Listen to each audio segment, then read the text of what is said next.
Hi, we're Bee and Theo. And we've put our blood, sweat and tears into renovating this dusty old barn behind us into a beautiful, finished, tiny home. And today we're going to show you a tour of the finished product. You say my name like you know what tomorrow brings, what the wildfire. So welcome to the outside of our barn renovation that we're going to show you all around, but I'm going to show you the outside, and it's sitting on this beautiful plot of land with views of the rolling hills on a completely off-grid homestead, and this is going to be for sale. So make sure you watch to the end of the video where we're going to give you a link that you can click to find out the price, and if you're interested, send us a message and come and view the property and maybe it could be yours. But we opted to go for this beautiful gravel driveway. One, it's a really good fire break because the gravel completely surrounds the barn, as well as it keeps the dust down in the summer.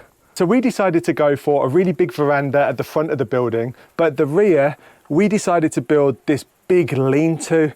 And what this does is this houses our water boiler, our gas bottles, so we have nice, warm, running water inside the house. It also has our solar backup generator just down there on the floor. So if you were to ever run low on your solar power, on the batteries, this automatically knows, turns itself on and tops your batteries right up.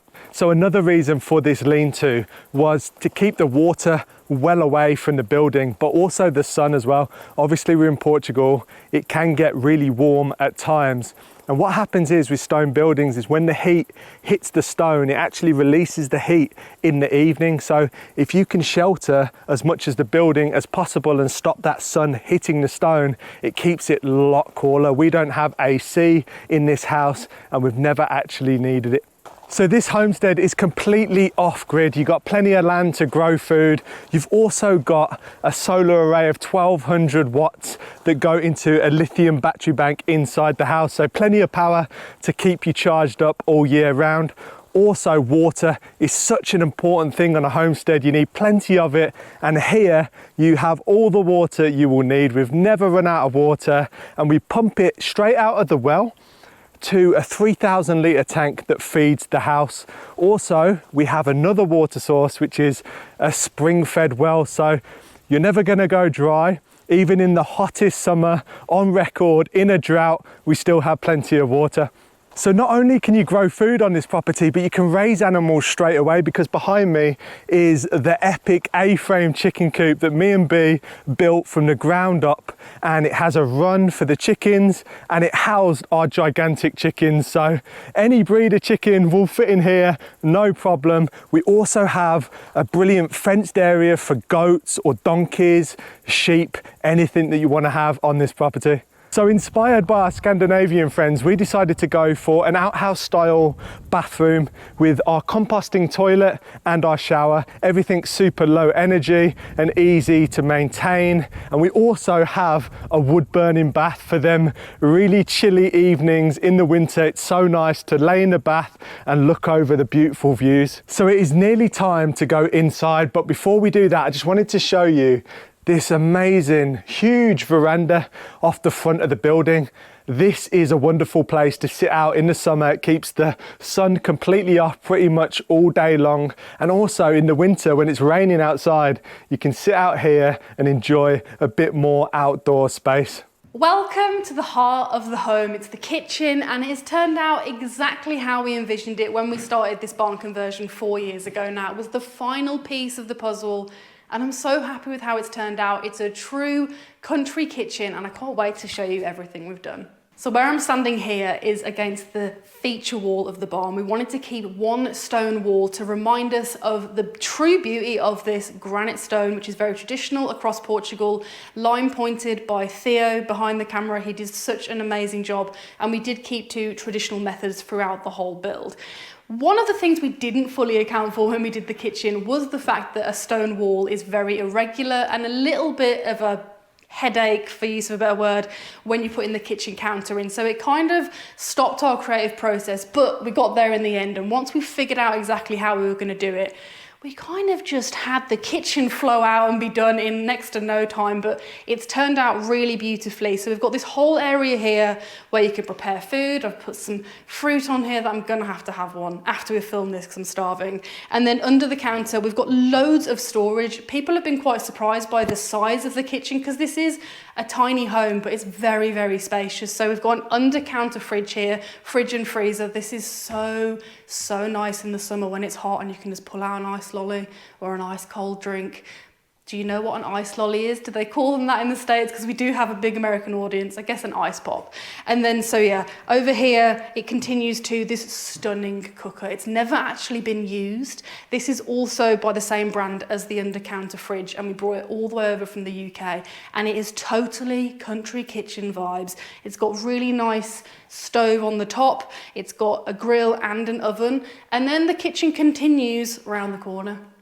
So I mentioned about the fact that it took us a while to get our heads around how to actually line up the kitchen to the wall, because this one was a lot easier. We did plaster it, but it still goes with the natural curves of the building.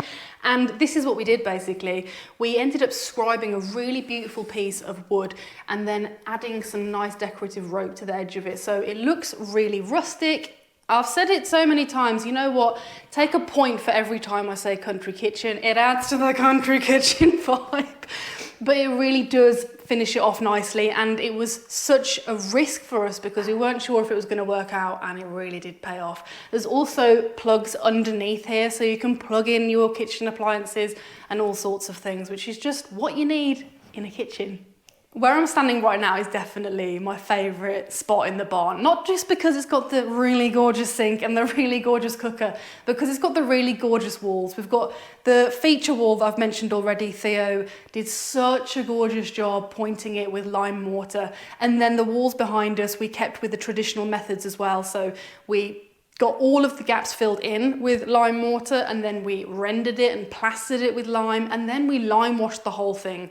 You can watch all of this on our channel as well, so you can see all of the effort that went into turning this from a really dark and dingy little stone hovel. You know what, I'm gonna be true, and turning it into this gorgeous tiny home. I absolutely love it. And then the window here, it's so cute. Keeping the stone around the edge with the lime wash looks really nice. It actually highlights it even better. And then there's a really beautiful little window in there that Theo hand built himself out of chestnut, and it's just so lovely to look through and see the rest of the homestead through the window.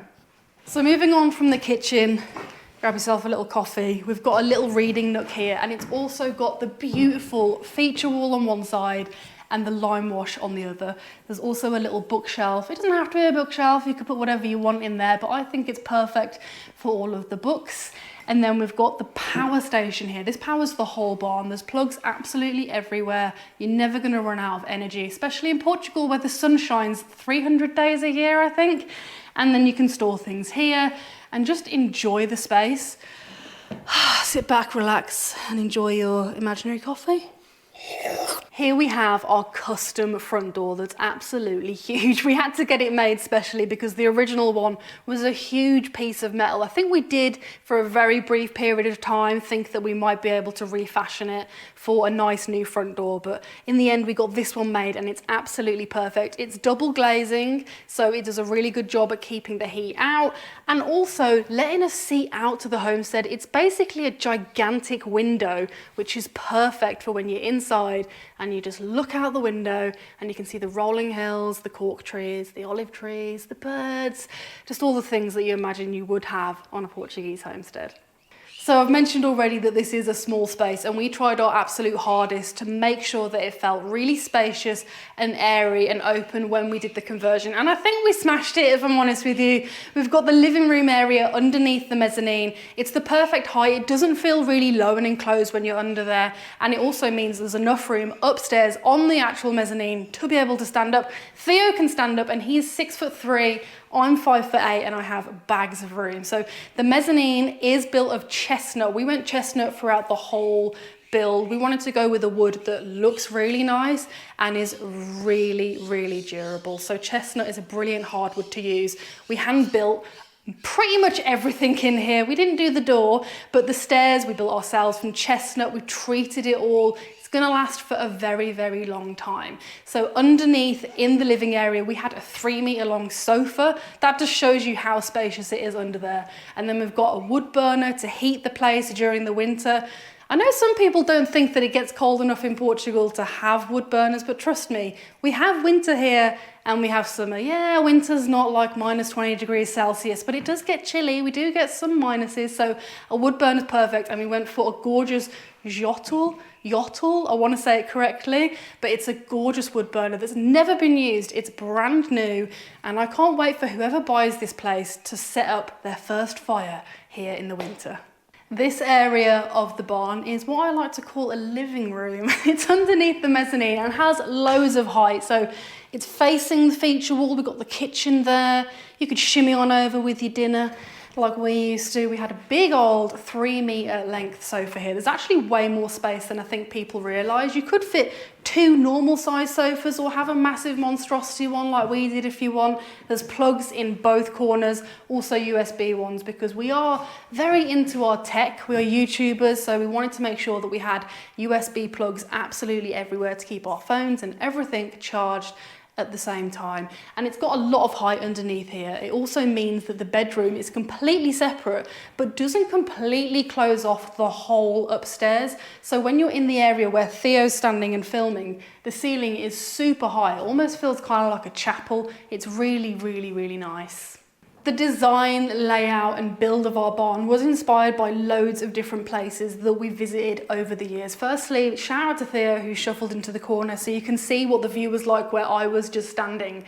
So Scottish bothies, Swedish cabins, all these different places we stayed in over the years, and also Norway. How could I forget you? You are absolute dream country. But yeah, the bothies that we'd stay in and the cabins, they would really make the most out of the small space, and we stayed in one. I'm thinking of Isle of Skye for my birthday that had an upstairs mezzanine bedroom area. It was such a clever use of space, really made the most of that small area. And also the view from up here on the mezzanine is absolutely epic. I can't wait to show you. So come up with me now and I'm going to show you what it's like up here.